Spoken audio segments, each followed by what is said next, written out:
Hey everybody, Dr. Osborne here, founder of Gluten Free Society. In today's video, I'm answering a viewer's question. The question was asked, what nutrients can I take? What supplements can I take after getting exposed to gluten and experiencing the inflammation and immune damage? So I've put together this video for you, giving you the top 5 nutrients. Now, I've been doing this for 20 years in practice, so I've seen a lot of this coming through my practice. So the top 5 nutrients to support immune function after gluten-induced damage. Number 1 on the list has to be zinc. Zinc plays a role in more than 200 chemical reactions in the body. Many of them include helping enzymes that play a role in the repair of inflammatory damage. So if we're talking about the repair, like how do we recover? How do we support the repair mechanisms after that damage happens? Zinc is a big player. It plays a role, like I said, in hundreds of different chemical reactions that aid in the repair. Now, one of the other things that zinc does is it regulates the immune system. So if you've gotten glutened, one of the things that happens, your immune system is upregulated and it starts to attack your intestine, especially if you've got celiac disease. And remember what zinc does, it helps modulate the immune response. It's kind of like Goldilocks and the Three Bears. You know, the porridge is too hot, it's too cold, it's just right. Zinc does that with your white blood cells. It makes the white blood cells, when they're being released into your circulation, it says this one's too strong, this one's too weak, or this one's just right. Zinc helps to monitor that, so it prevents the upregulation long-term of autoimmune over-responsive immune cells. So very important after being gluten damaged that you get that under control and support that nutrition as quickly as possible. Now, many of you with gluten-induced issues also suffer with a lot of chronic joint and muscle pain, and that's one of zinc's functions as well, is it helps drive enzyme engines that help in repair. And then lastly, one of the big functions that helps with the recovery is that zinc regulates blood sugar. And if you're not regulating blood sugar properly, one of the problems with poorly regulated blood sugar is it creates slow healing. So if we're trying to recover quickly after gluten-induced damage, we want quick, rapid healing. If you're zinc deficient, that's going to cause a hard time to regulate blood sugar. That's going to make your blood viscosity too thick or thicker, and it's going to make it harder for your body, for your heart to pump the blood and the nutrients and the oxygen into your tissue to help them heal quicker. So zinc got to be at the top of the list in terms of importance of recovery. Now, let's go to the next one. For inflammation, quercetin.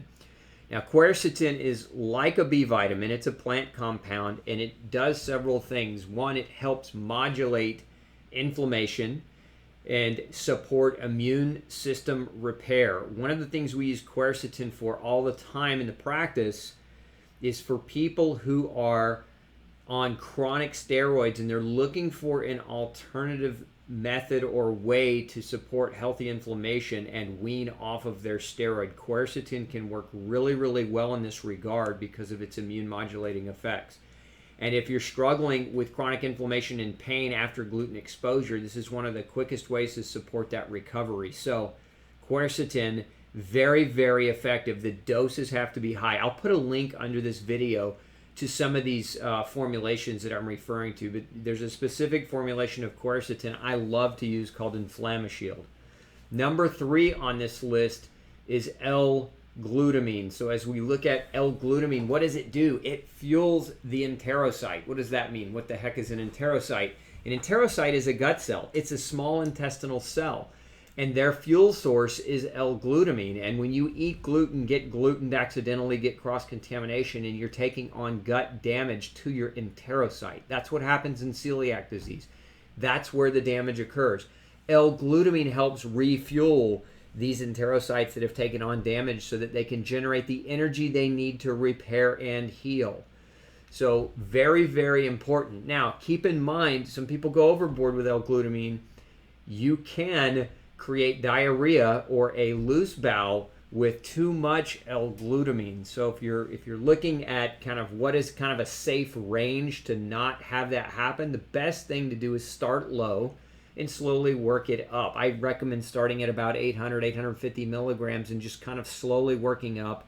Most people do well under 5 grams a day, under 5 grams a day. Again, everybody's a little different in that regard, but just keep in mind, too much L-glutamine, too much, too quick can irritate the gut, and I've even seen it trigger migraine headaches. So if you suffer with migraines, you might be real careful when you're adding glutamine in. Again, start low, work toward a higher dose.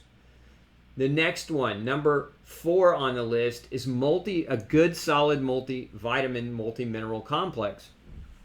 And the reason why, well, in order to repair and recover, we need vitamins and minerals. There are about 40 essential vitamins and minerals, and we need a conglomeration of those things. So good multivitamin is the backbone to supporting a healthy healing response. It's cost effective. So maintaining a solid multi, very, very important. It's important also to find a grain-free formulation. Many multivitamins contain rice fillers, corn fillers, wheat germ, you name it. And so you've got to be real careful here, because even a lot of them, the lacquer or the coating around the pill itself is a grain-based coating. And usually, if a company's doing that, they're using, if it's corn, it's genetically modified. So then you have to worry about, the GMO component and the pesticide component and all that comes with those genetically modified ingredients. So definitely want to recommend you avoid anything like that. Number 5 on the list is omega-3 fatty acids. Omega-3 fatty acids are crucial. They're very, very important component to controlling inflammation, stabilizing the membrane around the cells so that they can heal, and supporting a healthy immune response. So omega-3 fatty acids have been shown in a number of studies to be more effective at stopping and controlling inflammation than non-steroidal anti-inflammatory medications. There have been a number of studies published in trials where using high enough doses. Now the key here is the dose and the quantity. So when you're looking at omega-3 fatty acids, if you're buying kind of an over-the-counter brand with really, really low doses, which many of them are, it's not going to do a whole lot. You really got to get the omega-3, the EPA, and the DHA, which are the subfractions of omega-3. You've got to get those up into the high hundreds, like 900 to 1,000 milligrams each, to get an adequate dose to really have that type of effect. So omega-3 fatty acids, very, very important in that regard. Now, if you look at the bottom of the screen on the right here, I've listed some of the references and resources. So if you're that scientific nerd and you want to go back and you want to read some of the research studies that show these things to be super effective, I've put them there for you. Again, if we summarize, omega-3, a multivitamin, L-glutamine, quercetin, and zinc, the top 5 nutrients to support immune function after gluten-induced damage.